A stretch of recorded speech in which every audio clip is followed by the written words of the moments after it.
And this is the thing about Meghan getting caught up with that whole thing with Ellen. She's not an actor anymore. If you're going to put yourself out there and to show that you are all of these gullible, have fun, silly, I'll make myself look silly and laugh at myself. If you're going to put yourself in that kind of a position, then you should really be working on a career as an actor to continue your portrayal of being someone who is vulnerable within your craft.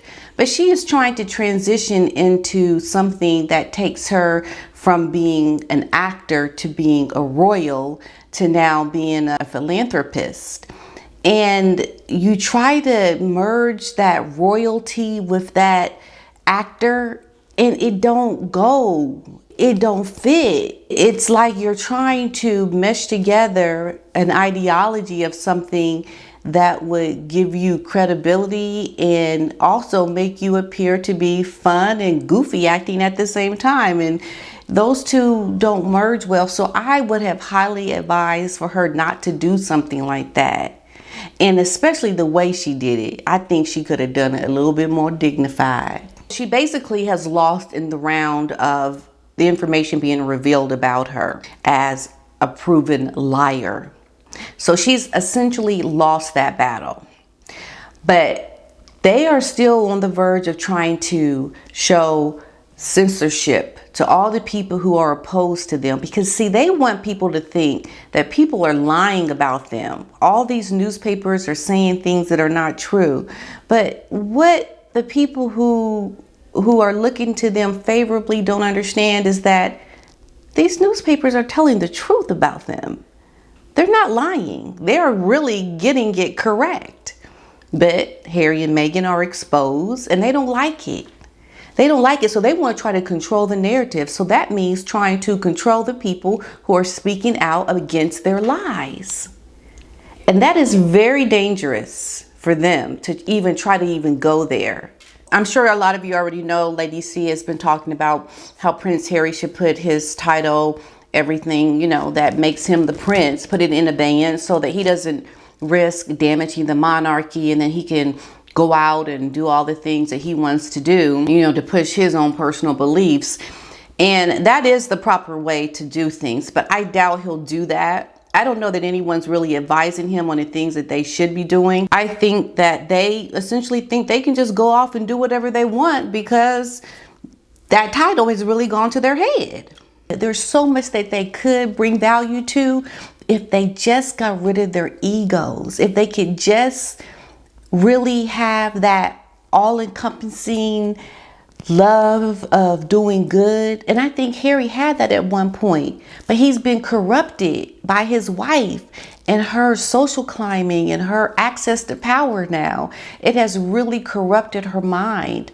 And I think she's drunk on celebrity. She's drunk on the little bit of power that her husband has given her. And no doubt it will get her in trouble. And always remember this, you guys, ego is the biggest enemy of the truth.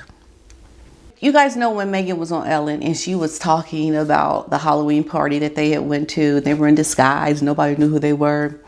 Why is she going to sit there and start talking about how she was there with Eugenie and her husband? And Eugenie was like, oh no, she didn't. She didn't say I was with her. Eugenie, she's trying to go undercover. She ain't trying to be caught anywhere with Meghan because she knows Meghan is the one who's out trying to do all these things to the royal family. Like, why is Eugenie friends with Meghan and Harry, considering everything that they are doing to the monarchy? Like, why would she do that? And she called them out. And I don't know if she did it in a playful way. And, we were at this Halloween party and we were there with Eugenie and her husband and no one knew who we were. And, she subtly sneak in Eugenie's name, and Eugenie, she's off to the side like, no, I wasn't. I wasn't with girlfriend. And this gives people in the palace pause. They're thinking, wait a minute, you're out socializing, connubbing, collateling, and cadoodling with Eugenie and her husband. Like, why is that? So that lets you know she's got a mole in the monarchy. She got somebody in there who knows what Eugenie will do. Because we know that she doesn't have the reputation like Meghan and her husband, right? So perhaps she is the one having some insight, some ears into what is going on. And the palace must be thinking, well, we're gonna have to kick Eugenie to the curb because she has recently been hanging out with Meghan and her husband. And we know whatever Meghan and Harry do, they want to bring cameras, they want to monetize it. And this is how they're going to continue to be able to be a part of the monarchy. If they have somebody who is still aligned with them, that's still connected to the royal family. She may not be a senior working royal, but she is definitely on the inside in the UK.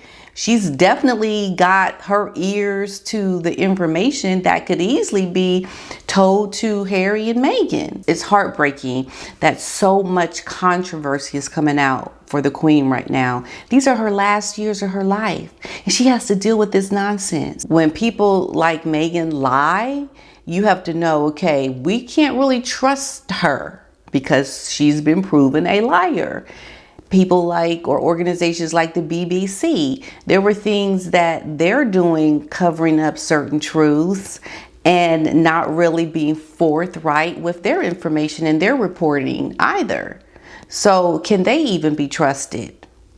There has to be some point of redemption if you want to keep going. And I think that redemption comes in just go take a nap, go to sleep, and just go hibernate for a few years. It's like, so people don't have to hear from you. Go off and say you've been regenerating yourself to become more truthful, you know, and you just calming down from all the heartache and the chaos from the monarchy, and then come back rejuvenated, a new you, and be ready to tell the truth with your head a little bit smaller and your ego just pretty much gone. What was really good about this documentary is how they expose a lot of the illegal ways that they would go about getting information. It is scandalous what they'll do. And this is to the point of some of the things with anyone that complains about the press. I really see it now because they are trying to get their story. And if they don't have anyone that gives them information, they have no sources for that information, they'll go to means to get it that are just deplorable, that just reprehensible. And like, who wants people looking at their medical records? You know, who wants people knowing things, intimate things about relationships that they may have had, or just anything? At some point, you have to have a private life, even if you are a public person. So I do get that. And it really helped me to understand a lot about the press a lot clearer, because some of them reporters were very remorseful for how they had done things in the past. And this is what I think Harry and Meghan can do. They can take a page out of the playbook of the press people in this documentary and come clean with your lies. Just come clean. It's like, you know what? I am so sorry. I lied on Oprah. And I lied to the people about not speaking with Scooby-Doo. And I'm sorry. Like, just come clean. Like, you need a redemption. And if you don't do this redemption and you just keep doing what you've been doing, this is going to look really, really bad. Don't do it. Just stop where you are. Harry going off trying to tell people how they need to live and go about the First Amendment and giving out blanket ways of doing things, like from his point of view and his perspective. And, you know, Meghan's going out with her husband to a veterans event, telling them to announce her name first. Just the nonsense of this couple, it is comical. It's like almost out of a comic book. It doesn't even seem logical. It doesn't seem real. But anyway, until next time, you guys, peace and love. Bye-bye.